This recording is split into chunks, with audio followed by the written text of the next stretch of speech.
ए दिल आसमान नहीं का सेकंड लास्ट एपिसोड फाइनली वो सब कुछ कर गया जिसका फैंस को बड़े अरसे से इंतज़ार था।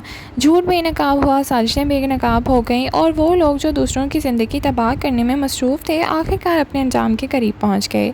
सबसे शॉकिंग मोमेंट तब आया जब बहरोज़ को शरीन की असल हकीकत का पता चला और उसके बाद जो कन्फ्रंटेशन हुआ उसने पूरी एपिसोड का लेवल ही बदल कर रख दिया। लेकिन सवाल ये है कि क्या शरीन को अपने गुनाहों की सज़ा मिलेगी और क्या अनीसा का गेम हमेशा के लिए ख़त्म हो जाएगा। आइए एपिसोड का डिटेल रिव्यू करते हैं। अस्सलाम वालेकुम नाज़रीन, welcome back to my channel. Episode 35 का सबसे पावरफुल सीन वो था जब बहरोज़ के सामने शरीन की सारी सच्चाई आ गई। पूरे ड्रामे में बहरोज़ को अंधेरे में रखा गया था। उसे कभी अंदाज़ा ही नहीं हुआ कि अपने घर में उसकी बेटियां के साथ किस कदर नाइंसाफ़ी हो रही है। जब उसे पता चलता है कि शरीन ने सालों तक उसकी बेटियों को इमोशनल टॉर्चर का शिकार बनाया है, उनके साथ भेदभाव किया गया है, तो उसका रिएक्शन बिल्कुल फितरी लगता है। ये सीन व्यूअर्स के लिए भी बहुत सेटिस्फाइंग था क्योंकि वो काफ़ी अरसे से इसी मोमेंट का इंतज़ार कर रहे थे। शरीन ने हमेशा अपने आप को मासूम और मजबूर दिखाने की कोशिश की है, लेकिन एपिसोड 35 में उसके पास कोई बहाना नहीं बचा।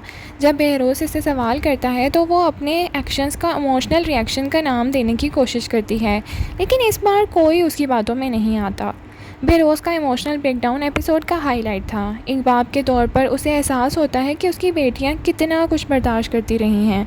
उसका गुस्सा सिर्फ शरीन पर नहीं था बल्कि ख़ुद पर भी था कि वो इतनी 80 साल हकीकत से खमस क्यों नहीं पाया। ये सीन बहुत इमोशनल था और कैरेक्टर ने भी ज़बरदस्त परफॉर्मेंस दी है। एपिसोड 35 में अनीसा का करैक्टर भी बहुत स्ट्रॉन्ग रहा। पूरे ड्रामे में अनीसा ने हर मुमकिन कोशिश की है कि अपनी मर्ज़ी हासिल कर सके।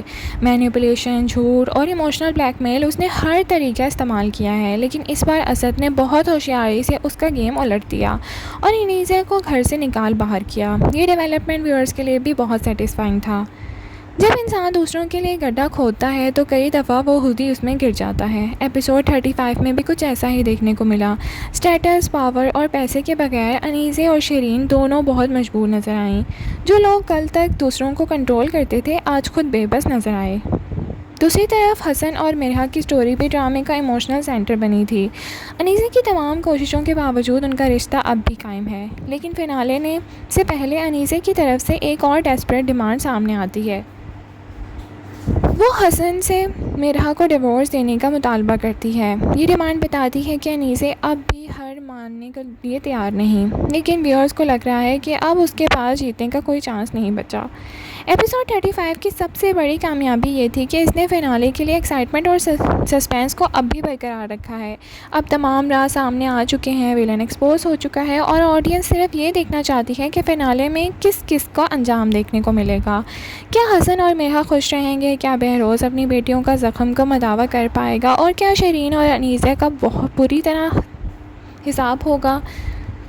एक्टिंग के हवाले से बात करें तो एपिसोड 35 बहुत ज़बरदस्त था। बहरोज़ के इमोशनल सीन आउटस्टैंडिंग थे। शरीन की पैनिक और डेस्परेशन वाले मोमेंट भी रियलिस्टिक लगे। अनीसा ने भी नेगेटिव कैरेक्टर के तौर पर बहुत स्ट्रॉन्ग परफॉर्मेंस दी है। ओवरऑल बात करें तो ए दिल आज़मानी एपिसोड 35 एक हाईली सेटिस्फाइंग और इमोशनल एपिसोड था। आपको ए दिल आज़मानी का सेकंड लास्ट एपिसोड कैसा लगा है? क्या शरीन को उसके गुनाहों की सज़ा मिलेगी? क्या अनीसा अब भी कोई नई चाल चल सकती है? और फिनाले में हसन और मिरहा का क्या होगा? वीडियो पसंद आई है तो लाइक, शेयर, सब्सक्राइब करना ना भूलें। Thank you so much for watching. अल्लाह हाफिज़।